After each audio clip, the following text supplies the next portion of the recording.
After Bihar, the Election Commission of India, or ECI, has now embarked on a special intensive revision, or SIR, of electoral rolls in 12 states and union territories. Its stated goal is unambiguous: to update the rolls which have been affected by frequent migration, dead voters, and other inaccuracies which have been pointed out by political parties, the Congress in particular.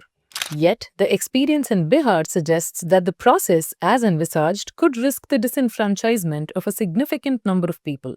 It was conducted on a short timeline, roughly a month for enumeration and a month for claims and objections. The most significant change now is the formal provision of a notice period for hearing and verification for about 54 days.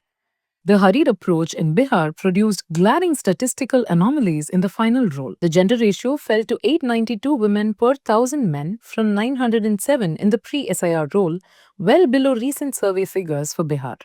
Women voters were disproportionately excluded in areas with higher female than male turnout in the general election 2024, particularly in the 18 to 29 age group under the permanently shifted category. High female turnout relative to low registration typically indicates male migration. Yet, more women were deleted despite the SIR's stated aim to remove migrants, not ordinary residents. These anomalies seem to be built into the ECI's procedural framework, where the primary onus of verification is unduly borne by citizens and party representatives, booth-level agents, beyond booth-level officers. Expecting members from parties to ensure the inclusion of all eligible voters is problematic, as they are more concerned about political competition. The ECI's non-response to the anomalies, anyone left out can re-register with the help of BLAs, is inadequate. After the Supreme Court's intervention, the ECI had to publish lists of all excluded voters with reasons, leading to some correction. An amended model is now being replicated across a larger canvas.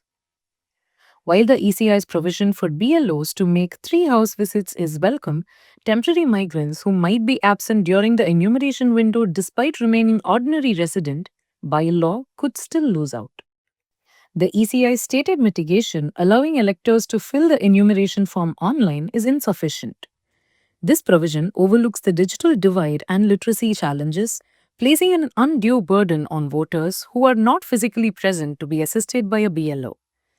As this exercise unfolds, it is incumbent upon civil society, the media, and parties to assume a role of intense vigilance lest this affects the integrity of India's electoral democracy.